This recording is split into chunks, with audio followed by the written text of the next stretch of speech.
Kolkata city of Joy, जहां गंगा का किनारा और हावड़ा ब्रिज की छाया हर दिल को छूती है। यह कहानी है आदित्य और मेघना की, दो ऐसे लोगों की जिन्हें नियति ने इस शहर की गलियों में मिलवाया। आदित्य एक साधारण सा लड़का था जो कोलकाता विश्वविद्यालय में साहित्य का छात्र था। उसका सपना था कि वह एक दिन बड़ा लेखक बने, जिसके शब्द दुनिया को बदल दें। लेकिन उसकी जिंदगी किताबों, कॉफी और पार्क स्ट्रीट की बारिश भरी शामों तक सीमित थी।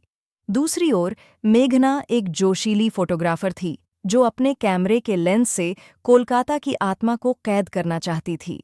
वह दिल्ली से कोलकाता आई थी, एक प्रोजेक्ट के लिए जिसमें उसे शहर की संस्कृति और लोगों की कहानियों को तस्वीरों में उतारना था।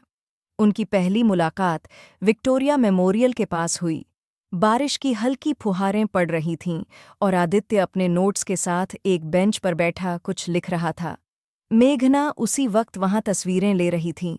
उसका कैमरा आदित्य की ओर मुड़ा और उसने बिना सोचे एक तस्वीर खींच ली। एक्सक्यूज मी, आपने मेरी तस्वीर क्यों ली? आदित्य ने थोड़ा झुंझलाते हुए पूछा। मेघना ने हंसते हुए जवाब दिया, आपकी तस्वीर नहीं, इस पल की तस्वीर। आप बस उसमें आ गए। आदित्य को उसकी बेफिक्री भा गई। उसने मुस्कुराते हुए कहा, फिर तो मुझे भी इस पल का हिस्सा बनने का हक है। तस्वीर दिखाइए। मेघना ने उसे तस्वीर दिखाई जिसमें आदित्य का चेहरा बारिश की बूंदों के बीच चमक रहा था। उसकी आंखों में एक अनकही कहानी थी जो मेघना को तुरंत पसंद आ गई। यहीं से उनकी बातचीत शुरू हुई। दोनों ने कॉफी के लिए पास के एक छोटे से कैफे में जाने का फैसला किया। अगले कुछ हफ्तों में आदित्य और मेघना की दोस्ती गहरी होने लगी। मेघना को कोलकाता की गलियां, ट्राम की सवारी और कुम्हार टोली की मूर्तियां आकर्षित करती थीं। आदित्य उसे शहर के उन कोनों में ले जाता जो सिर्फ स्थानीय लोग जानते थे। वह उसे गंगा के घाटों पर ले गया जहां सुबह सुबह मछुआरे अपनी नावों के साथ गीत गाते थे। मेघना हर पल को अपने कैमरे में कैद करती और आदित्य उन पलों को अपनी डायरी में। एक शाम जब वे न्यू मार्केट के पास एक पुराने किताबों के स्टॉल पर रुक गए, मेघना ने पूछा, आदित्य, तुम लिखते क्यों हो? क्या है जो तुम्हें हर वक्त शब्दों में उलझाए रखता है? आदित्य ने एक गहरी सांस ली और कहा, शब्द मेरे लिए सिर्फ अक्षर नहीं, मेरी दुनिया है। मैं जो देखता हूँ, जो महसूस करता हूँ, उसे लिखकर मैं उसे हमेशा के लिए जीवित रखता हूँ। मेघना ने उसकी आंखों में देखा और कहा, और मैं तस्वीरों से वही करती हूँ। शायद हम दोनों एक ही कहानी को अलग अलग तरीके से जी रहे हैं। उस रात जब वे हावड़ा ब्रिज की रोशनी में टहल रहे थे, आदित्य ने मेघना का हाथ पकड़ा। वह पल इतना खूबसूरत था कि दोनों ने कुछ देर तक कुछ नहीं कहा। बस गंगा की लहरों की आवाज़ और उनके दिलों की धड़कनें थीं। दुर्गा पूजा का समय था। कोलकाता रंगों, रोशनी और उत्सव की चकाचौंध में डूबा हुआ था। मेघना अपने प्रोजेक्ट के लिए पंडालों की तस्वीरें ले रही थी और आदित्य उसके साथ था। एक रात जब वे कुम्हार टोली के एक छोटे से पंडाल में रुके, मेघना ने कहा, आदित्य, मुझे लगता है मैं को दुर्गा पूजा की उस रात कोलकाता की हवा में उत्सव की खुशबू थी। ढाक की थाप और पंडालों की रोशनी हर तरफ बिखरी हुई थी। मेघना अपने कैमरे से माँ दुर्गा की मूर्ति की तस्वीरें ले रही थी और आदित्य उसे चुपके से देख रहा था। मेघना की आंखों में वही जुनून था जो आदित्य को अपनी किताबों और शब्दों में मिलता था।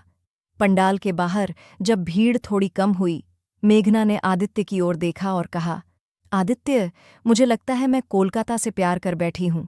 ये शहर, ये लोग, ये रंग, ये सब कुछ मेरे दिल को छूता है। आदित्य ने हल्के से मुस्कुराते हुए कहा, और मुझे लगता है मैं तुमसे प्यार कर बैठा हूँ। मेघना एक पल के लिए ठिठक गई। उसकी आंखों में आश्चर्य और खुशी का मिश्रण था। उसने धीरे से कहा, आदित्य, तुम्हें पता है, मैंने कभी नहीं सोचा था कि इस शहर में मुझे सिर्फ तस्वीरें ही नहीं, बल्कि कोई इतना खास भी मिलेगा। उस रात पंडाल की रोशनी और ढाक की थाप के बीच दोनों ने एक दूसरे को अपने दिल की बात कही। यह कोलकाता की सड़कों पर शुरू हुआ उनका प्रेम था, जो अब उनके दिलों में बस चुका था।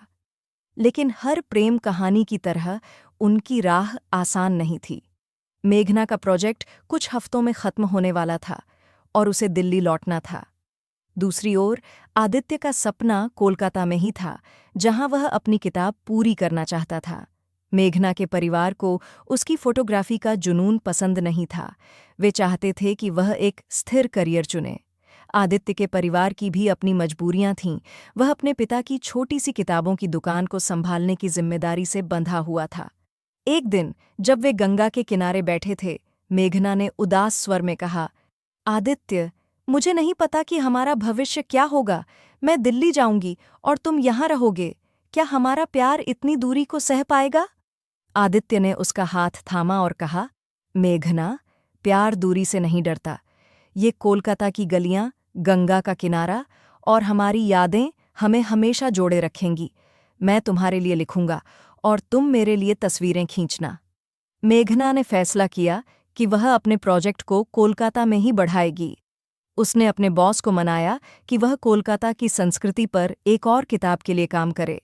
यह फैसला आसान नहीं था, लेकिन मेघना जानती थी कि उसका दिल अब इस शहर और आदित्य के साथ जुड़ चुका था। आदित्य ने भी अपनी किताब पर काम तेज कर दिया। उसने मेघना से प्रेरणा लेकर एक प्रेम कहानी लिखनी शुरू की, जिसका नाम रखा गंगा की धारा। इस किताब में उसने कोलकाता के हर उस कोने को बयां किया जहां उसने और मेघना ने वक्त बिताया था। प्रोजेक्ट पूरा हुआ। उसकी तस्वीरों की एक प्रदर्शनी कोलकाता में लगी, जिसमें आदित्य की किताब का विमोचन भी हुआ। प्रदर्शनी में मेघना की तस्वीरें और आदित्य के शब्दों ने हर किसी का दिल जीत लिया। उस रात हावड़ा ब्रिज के नीचे, गंगा के किनारे, आदित्य ने मेघना से कहा, तुम मेरी कहानी हो और मैं तुम्हारी तस्वीर। मेघना ने हंसते हुए जवाब दिया, और कोलकाता हमारी प्रेम कहानी का कैनवास। उनका प्यार कोलकाता की तरह ही था, पुराना, गहरा और हमेशा जीवंत।